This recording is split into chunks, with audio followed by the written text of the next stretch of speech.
বলিউডের জনপ্রিয় অভিনেতা রণবীর কাপুর এবার রামায়ণ সিনেমায় রামের ভূমিকায় অভিনয় করছেন।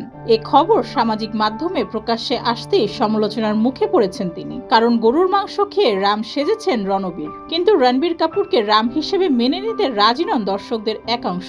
এ নিয়ে একের পর এক কটাক্ষ ধেয়ে আসছে তার দিকে। রণবীর কাপুরকে নিয়ে সিনেমা প্রেমী দর্শকদের একাংশ বলছেন, গরুর মাংস খাদক এবার রামের চরিত্রে অভিনয় করবে। এক সাক্ষাৎকারে রণবীর জানিয়েছিলেন, আমার পরিবার পেশোয়ারি খাবার তো সেখান থেকেই এসেছে। পাঁঠার মাংস, পায়া এবং গরুর মাংসের ভক্ত আমি। রণবীর কাপুর এটাও বলেছিলেন তিনি গরুর মাংস খান। সেই মন্তব্যের পর আজও তাকে ধাওয়া করে বেড়াচ্ছে নেটিজেনদের এক অংশ। এমনকি রামায়ণ সিনেমা বয়কটেরও দাবি জানিয়েছে।